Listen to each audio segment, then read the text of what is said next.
에 관한 이야기고, 그리고 15장, 16장 다음 주까지 할 내용은 개인들에 관한 이야기입니다. 특히 고아와 나그네와 가부의 삶에 대해서, 또 종에 대해서, 채무자에 대해서, 가난한 자에 대해서 이야기를 하고 있습니다. 여러분, 교회는, 그리스도인의 삶은 축제가 되어야 됩니다. 잔치해야 됩니다. 찬송하고 기도하고 예배하는 것이 축제입니다. 근데 단순히 이 주일날 와서 예배 드리는 이것만이 축제, 예배의 축제가 아니라 우리의 삶 가운데 축제의 삶을 살아라 라고 하면서 기쁨과 즐거움과 하나님께 영광을 돌리는 삶을 살도록 하나님께서 오늘 15장, 16장의 이야기를 하고 있습니다. 오늘 세 가지 이야기가 있습니다. 세 번의 축제를 너희들이 일상의 삶 속에서 가졌으면 한다라는 것을 가르쳐 주고 있습니다. 첫 번째 축제가 뭐냐면 바로 안식년의 축제입니다. 안식년의 축제의 핵심은 뭐냐면 가난한 자와 채무자에게 자비를 베풀라라는 것입니다. 주일날 예배 드리고 또 1년, 2년, 3년, 4년, 5년, 6년, 7년 때에 가난한 자와 그리고 노예들과 또 채무자, 빚을 진 자에게 자비를 베푸는 것이 우리 일상에서 축제를 여는 것이다 라는 말씀입니다. 오늘 이 본문에서 채무자라는 의미는 오늘 우리의 사업하기 위해서 돈을 빌리는 그런 채무자가 아닙니다. 이 당시에 지금과는 아주 다른 상황입니다. 여기에 채무자라는 것은 당장 오늘 하루 먹을 양식이 없습니다. 자, 봄에 우리의 봄과 거기 이스라엘의 봄이 다르기 때문에 종자를 심었는데 가을 거지를 못했습니다. 가뭄이 오거나 아니면 홍수의 피해가 있거나 아니면 다른 피해가 입어서 먹을 양식을 제대로 얻지 못합니다. 그럴 때 어떻게 하냐? 꿀 수밖에 없습니다. 부자들에게, 좀 넉넉한 사람에게 양식을 꿀 수밖에 없습니다. 근데 문제는 그 다음 해가 되면 또 무슨 문제가 생겨요? 또 그 가뭄이나 아픔이 닥쳐서 결국 또 다시 먹을 양식이 없어지면 결국은 이때는 어떻게 했냐면 대부분의 사람들 자식을 그 집에 종으로 보냅니다. 심지어 본인이 그 빚을 못 갚는 것 때문에 그 집에 노예가 되는 경우가 종종 있었습니다. 여러분, 그래서 로마서의 말씀은 우리는 빚지지 말라. 사랑의 빚 외에는 그 어떤 빚도 지지 말라고 했습니다. 사실 이 시대, 우리 시대의 빚은 대부분 보면 자기 욕심을 위한 빚을 내는 경우가 더 많은 경우가 많습니다.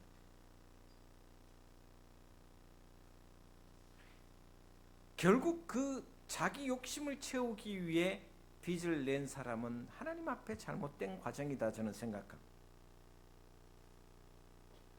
당시에 농사를 지을 때와 지금 현재는 많이 다르다는 것입니다. 결국 가난이 계속 이어지면 부채가 늘고 결국 본인이나 자식을 종으로 팔 수밖에 없었다라는 것입니다. 이런 사람, 이런 채무와 노예가 된 사람을 위해서 축복의 제도를 하나님께서 제정하셨습니다. 그 축복의 제정이 뭐냐면 7년에 한 번 모든 빚을 치워버리도록 하셨다. 안식년 제도입니다. 7년이 되면 모든 빚은 면제하고, 그리고 노예가 되었던, 종이 되었던 사람은 자유를 주라는 것이 안식년 제도입니다. 여러분, 이게 무슨 뜻일까? 안식년의 핵심은 하나님의 사랑입니다. 하나님의 자비하심입니다. 나그네와 과부와 고아와 채무자와 종에 대한 하나님의 특별한 사랑, 관심을 보여줍니다. 채권자 입장, 돈을 빌려준 사람 입장에서는 뭔가 억울합니다. 억울해 보일 수도 있습니다. 그러나 억울하지 않습니다. 왜냐하면 돈을 빌려줄 수 있는 사람은 복받은 사람이기 때문에, 이미 받은 복이 있기 때문에 돈을 빌려줄 수 있었다라는 것입니다. 가진 자나 가지지 못한 자나 주인이나 종이나 7년에 한 번 축제의 삶을 이스라엘 백성에게 요구하시는 것이 바로 안식년입니다. 여러분, 안식년은 축제의 삶입니다. 하나님의 자비를 모든 사람에게 베풀어라라는 하나님의 뜻이 담겨 있습니다. 왜 그렇게 하나? 왜 그렇게 했나? 안식년이 되면 종을 해방시켜주고 빚은 탕감해주는, 왜 해방시키고 탕감해 주셨을까? 그것은 바로 하나님의 인자하심 때문입니다. 또한 나 또한, 저와 여러분 또한 하나님께 빚진 자이기 때문에, 왜 7년이 되면 가난한 자에게 빚이 있으면 그것을 탕감해주고, 또 종이 된 자가 있으면 7년째 해방시켜주어 자유를 주었느냐? 하나님 앞에 나도 채무자였기 때문에, 빚을 진 자였기 때문에. 근데 놀라운 일이 벌어졌습니다. 빚을 탕감해주고 안식년에 종을 해방시켜주고 자유를 주면 하나님이 주신 복이 있습니다. 곳곳에서 복이 있는데 그 중에 15절 16절에 보면 이렇게 말씀해 주고 있습니다. 오늘 본 말씀 15장 15절에 이렇게 말씀하십니다. 제가 말씀드리겠습니다. 너는 애굽 땅에서 종되었던 곳과 내 하나님 여호와께서 너를 속량하셨음을 기억하라. 그것으로 말미암아 내가 오늘 이같이 내게 명령하노라. 종이 만일 너와 내 집을 사랑함으로 너와 동거하기를 좋게 여겨 내게 향하여 내가 주인을 떠나지 아니하기로 하거든. 애굽의 종되었던 것을 기억하라는 것입니다. 그리고 오늘 본 말씀에 이렇게 말씀해 주고 있습니다. 5절 6절에는 하나님이 약속을 지킬 때, 안식년에 종을 해방시켜주고 탕감시켜줄 때, 빚을 탕감시켜줄 때 하나님 주신 약속이 있습니다. 5절에 보시면 이렇게 이야기합니다.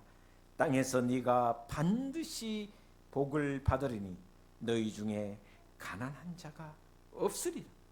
6절은 같이 한번 보도록 하겠습니다. 6절 말씀 같이 보도록 하겠습니다. 시작.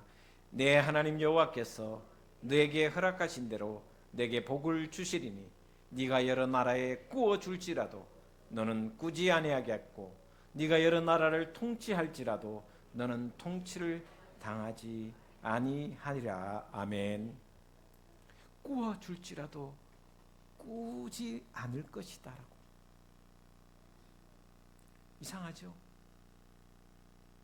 빚을 탕감해주고 종을 해방시키는 안식년의 축제를 지키면 하나님께서 복에 복을 더하시는데, 네가 정녕 네가 사는 땅에서 복을 받을 것이며, 그리고 꾸어줄 자가 될지언정 꾸는 자가 되지 않을 것이며, 통치자가 될 것인지언정 통치를 받지 않을 것이다라는 약속을 해주고 있습니다. 여러분 중에 혹시나 돈을 꾸어준 사람이 있습니까? 못 받은 경우도 있습니까? 그것 때문에 가슴앓이를 하는 분들도 있습니까? 여러분, 저는 이런 생각을 합니다. 내가 복을 받았기 때문에 돈을 구워줄 수 있는 여유가 있었던 겁니다. 주위에 먹을 양식이 없고 그 집의 자녀들이 등록금이, 요즘 국가 장학금이 있어서 좀 덜하지만 옛날식으로 생각하면, 저희들 어릴 때 가만히 생각해 보면 학교에 육성회비도 잘 못 낼 때 있었잖아요. 등록금 못 내서 힘든 분들이 꽤 있었습니다. 저도 생각해 보면 대학교 때 여름 방학, 겨울 방학이 되면 무조건 아파트 짓는 곳이나 아스팔트 까는 곳 따라다녔던 기억이 납니다. 등록금을 해결해야 되니까, 생활비를 해결해야 되니까, 부모님에게 큰 부담을 드리지 않기 위해서 그렇게 했던 기억이 있습니다. 정말 가난해서 먹을 양식이 없어서, 그리고 등록금 낼 돈이 없다면 빌려주라는 것입니다. 오늘 말씀대로 하면 7년이 지나면 받지 말라는 것입니다. 제가 종종 이야기합니다. 10만 원, 20만 원 빌려달라고 하면 돈이 있으면 그냥 주십시오. 그 사람의 삶이 진짜 힘들면 그냥 주십시오. 아이고, 나도 가난한데 200만 원 이상 되면 절대 빌려주지 마십시오.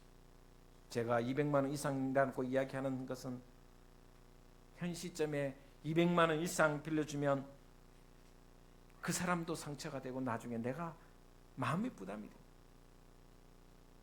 안 받으면 화가 나고, 갚지 못하기 때문에 가슴앓이를 하고.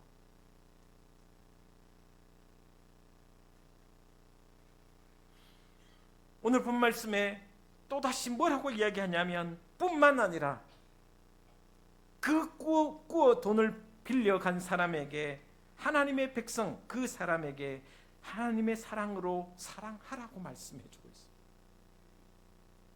꾸어준 사람이 갚지 않아도 원수처럼 절대 하지 말라. 원수처럼 대하지 말라.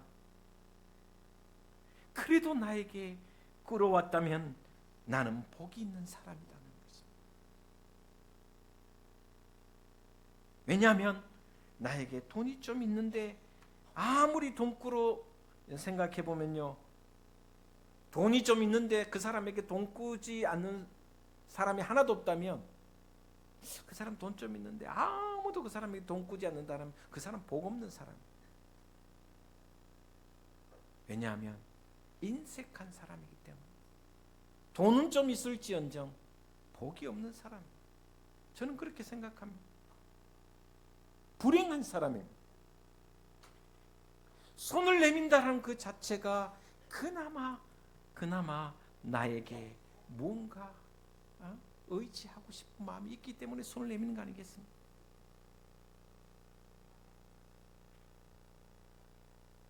그 사람을 오늘 말씀에 의하면 원수처럼 여기지 말라, 사랑하라, 그렇게 말씀해 주고 있습니다. 저와 여러분은 물질의 청지기입니다. 돈의 청지기입니다. 기본적으로는 빚지지 않아야 합니다. 그러나 삶이 양식이 없어 힘들고 정말 어렵다면, 빚을 진 사람이, 나에게 빚을 진 사람이 있다면 그 사람에게 빌려준 돈 잊어버려요. 그래야 하나님이 기뻐하신다는 말씀을 해주고 있습니다. 그러면서 7절 말씀에 가난한 자에 대해서 이렇게 말씀해 주고 있습니다. 우리 7절 말씀 같이 한번 보도록 하겠습니다. 7절입니다. 시작. 내 하나님 여호와께서 내게 주신 땅 어느 성읍에서든지 가난한 형제가 너와 함께 거주하거든 그 가난한 형제에게 내 마음을 완악하게 하지 말며 내 손을 움켜쥐지 말고, 8절에 반드시 내 손을 그에게 펴서 그에게 필요한 대로 쓸 것을 넉넉히 구워주라. 강팍한 마음, 완악한 마음을 가지지 말라라고 이야기하고 있습니다. 이게 무슨 말이냐면, 자, 6년째 되는 해에, 자, 그동안 빚진 게 한 100만 원 있었어요. 6년째 되는 해에 와서 또 돈 빌려달라고 하면, 요것 봐라, 이때까지 돈 안 갚았는데 또 빌려달라고 하네. 여러분 마음이 어떻겠습니까? 안 빌려주고 싶은 마음이 가득합니다. 내년이면 안식년인데, 내년에 갚지 않으면 끝나는데 내가 왜 빌려줘? 하는 마음이 드는 거예요. 이 마음을 갖지 말라는 거죠. 그 사람이 정말 가난으로 아니면 물질로 정말 양식이 없어서 힘들면 6년째 되는 해에 와서 돈을 구워달라고 하면 작은 금액이면 빌려주라.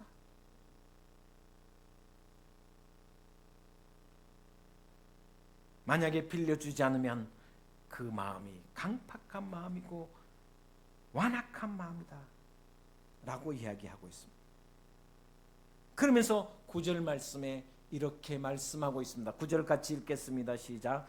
삼가 너는 마음에 악한 생각을 품지 말라. 곧 이르기를 7째 해 면제년이 가까이 왔다 하고 내 궁핍한 형제를 악한 눈으로 바라보며 아무것도 주지 아니하면 그가 너를 여호와께 호소하려니 그것이 너에게 죄가 되리라.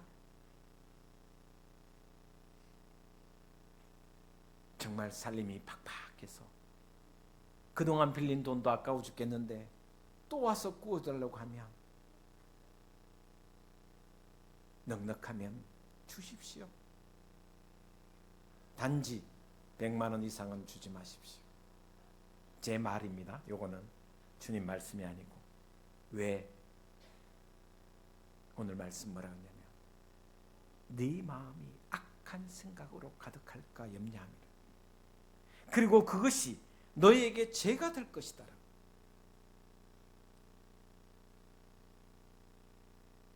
악한 생각을 품지 말라.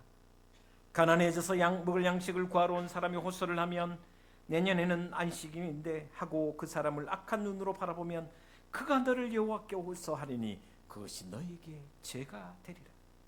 옛날 성경에는 뭐라고 표현해놨냐면 죄를 얻을 것이라.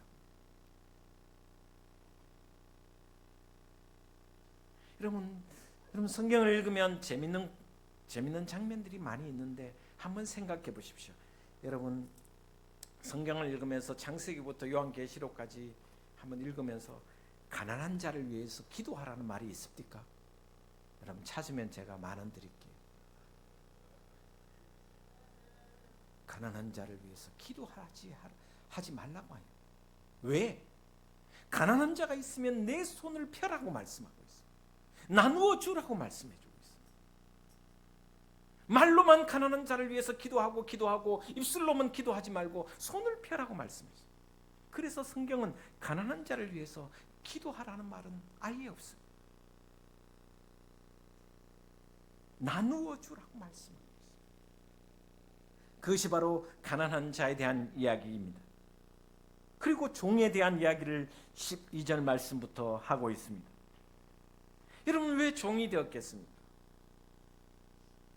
물론 전쟁에서 져서 노예로 끌려오면 종이 될 수도 있지만 대부분의 종들은 이스라엘에서 가난한 종이 된 이유는 가난해졌기 때문에 그 돈을 갚지 못해서 결국 빚을 탕감받지 못해서 종이 되는 경우가 대부분이었어요.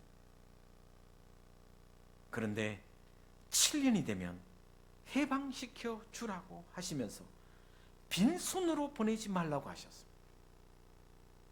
여러분 이렇게 말하고 있습니다. 12절 말씀에 내 동족 히브리 남자나 히브리 여자가 내게 팔렸다 하자. 만일 6해 동안 너를 섬겼거든 7째 해 너는 그를 놓아 자유롭게 할 것이요 그를 놓아 자유하게 할 때는 빈손으로 가게 하지 말라. 14절에 내 양무리 중에서와 타작마당에서와 포도주 틀에서 그에게 후히 줄지니 곧 내 하나님 여호와께서 내게 복을 주신 대로 그에게 줄지니라. 7년 동안 내게 와서 종으로 살았다면 노예에서 해방시켜 줄 뿐만 아니라 그에게 포도주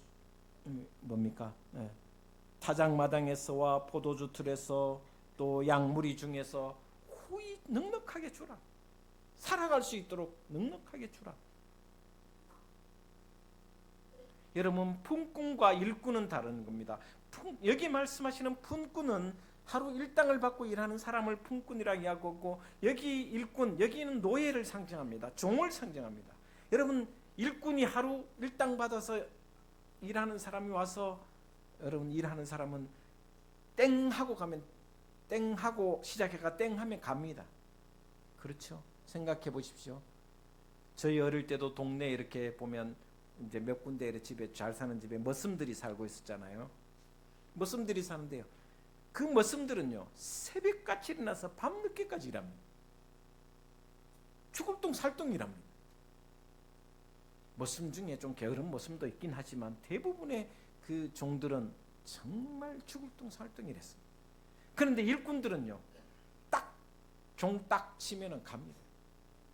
여러분, 막노동 하시는 분들이 그렇잖아요. 아침에 딱 와서 요즘 4시에 마치는가 5시에 마치는 땡 하면 바로 갑니다. 일꾼과 노예는 전혀 다르다는 것입니다. 7년간 정말 이 집에서 종으로 살았던 그 사람이 있으면 그를 해방시켜 줄 뿐만 아니라 넉넉하게 후히 챙겨주라. 이게 축제라고 이야기하고 있습니다. 하나님의 종으로서 하나님의 자녀로서 살아가는 사람들의 축제의 모습이 되어 있나. 가난한 자에 대해서도 또 종에 대해서도 이런 삶을 살아야 정말 하나님 기뻐하시는 삶이라는 것을 가르쳐 주고 있습니다. 그러면서 19절에서 23절에 마지막, 여러분 오늘 본 말씀 읽지는 않았지만 19절에서 23절은 이렇게 내용이 이렇습니다. 해마다 양이든 소든 첫 새끼는 하나님께 드려라. 앞에 있는 것은 7년마다 하는 안식년의 축제를 이야기하는 것이고, 그 다음에 이 19절에서 23절의 내용은 해마다 해야 할 축제를 이야기합니다. 해마다 저와 여러분이 축제를 벌여야 되는데, 그 축제의 일이 뭐냐 하면 해마다 양이든지 소든지 첫 새끼는 하나님께 드려라. 모든 것의 주인은 하나님께로부터 오는 것이니, 그러면서 첫 새끼를 하나님께 드리고 난 뒤에 그 첫 새끼는 부리지도 말라, 일시키지 말라는 것입니다. 첫 새끼는 대단하죠, 그죠? 털도 깎지 말라고요. 모든 양은 1년에 한 번씩 양털을 깎아서 그것으로 매매를 하고 팔고 그 다음에 합니다. 그런데 첫 새끼는 일도 부리지 말고 양털도 깎지 말라고 합니다. 왜? 첫 새끼는 하나님의 것이기 때문에. 하나님의 것이기 때문에.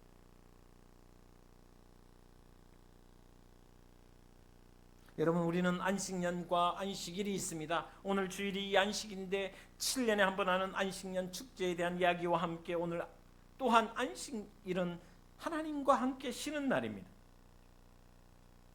이 날은 바로 하나님의 날이고 하나님의 소유이기 때문에 우리가 쉬어야 된다는 것을 이야기합니다. 그래서 안식년과 안식일의 핵심은 모든 것이 하나님의 소유라고 고백하는 것이 바로 안식년이고 안식일입니다. 제가 여기서 지난주에 말씀드렸지만 또 하나 손을 댈 수 없는 것이 바로 10의 1조입니다. 지난주에도 말씀드렸지만 내 수입의 10분의 1을 하나님께 드리는 것이 11조라고 저는 생각하지만 이 잘못된 생각입니다. 대부분의 사람들은 10의 1조를 10분의 1을 하나님께 드리는 것이라고 생각하니 신앙에 어떤 조금 핀트가 안 맞는 것 같습니다. 저는 10의 1조를 하나님께 드리는 날이 아니라 10분의 9를 받는 날이라고 생각합니다. 여러분, 오늘 드리는, 저와 여러분이 매달 드리는 10의 1조는 그 드리는 날은 반대로 생각했으면 좋겠습니다. 하나님께서 나에게 일할 수 있는 건강 주시고, 하나님께서 내 가정을 주시고, 또 하나님께서 내 삶에 기업터를 주셨으니 내가 10의 1조를 드리는 것인데, 그날은 10의 9조를 받는 날이라고 생각해요. 모든 것이 하나님으로부터 왔으니 내가 10의 1조를 드리는 그 고백은 하나님으로부터 10의 9조를 받는 날이라는 것을 생각하면 신앙의 바른 신앙이 아닐까.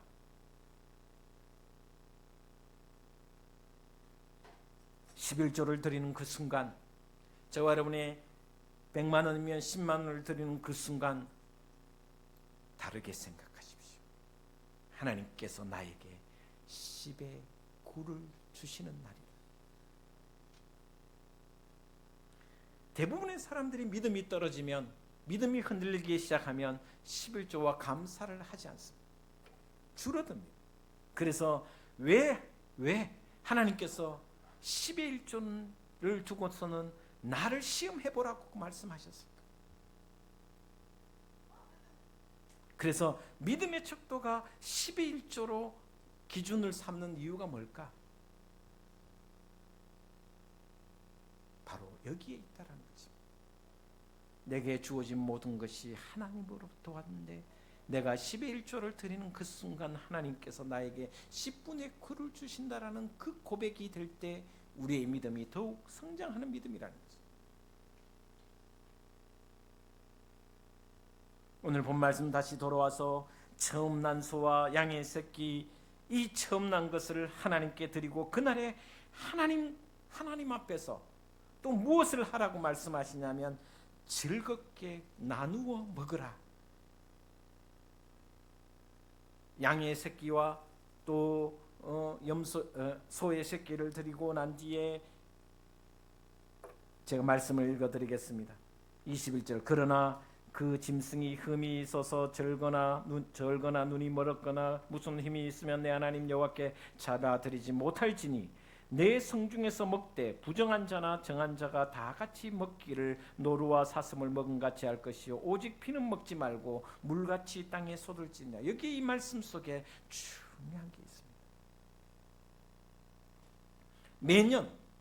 매년 하나님께 양과 소를 드릴 그때는 함께 즐거움의 축제를, 화목제물을 드리라는 것입니다. 너희만 먹지 말고 부정한다도 같이 먹고 이방인도 같이 먹고 함께 즐기라는 것입니다. 그것이 바로 하나님이 기뻐하시는 축제라는 것을 가르쳐주고 있습니다. 요즘 이렇게 자기 집안에 기쁜 일이 있을 때, 아니면 생일이 있을 때, 기념일이 있을 때 여러분 우리 성도들 중에 이렇게 헌금을 합니다. 특별 헌금을 합니다. 나눔을 갖습니다. 섬김을 갖습니다. 우리 손주 얻었으니 감사하면서 그 손주가 남 것에 대해서, 건강하게 자람에 대해서 헌금을 하고 또 생일 감사를 하고, 이 모든 것이 뭐냐면 바로 화목제물로 함께 나누는 것을 상징하는 거죠. 그런데 놀라운 것은 그런 모든 드림에 있어서 하나님은 거기에 복을 내려주신다는 것입니다. 18절 말씀에도 이렇게 이야기합니다. 내 범사에 너에게 복을 주시리라. 또 14절에 그에게 후히 줄지니 곧 내 하나님 여호와께서 내게 복을 주신 대로 그에게 줄지니라. 하나님이 복을 주신다라는 말씀을 해주고 있습니다. 끊임없이 하나님은 복을 주신다라는 말씀을 하고 있습니다. 안식년에 내가 행한 그 믿음 축제의 행함과 안식일에도 행한 것과 종에게 가난한 자에게 베푸는 그 모든 것을 통해서 하나님은 복에 복을 더하신다라는 말씀을 해주고 있습니다. 여러분, 여러분의 삶에 이런 축제의 삶, 그래서 주일 드리는 이 예배가 정말 기쁨의 예배고 감사의 예배고 구원에 대한 찬양의 예배라면 일상의 삶 속에서도 섬김과 나눔과 베품을 통해서 축제의 예배를 드려가는 저와 여러분 되실 때 하나님은 저와 여러분을 기쁘게 받으실 뿐만 아니라 일상의 삶 속에 복에 복을 더하시고 놀라운 은혜를 부어 주시리라 믿습니다. 기도하겠습니다. 하나님 감사합니다. 다시 말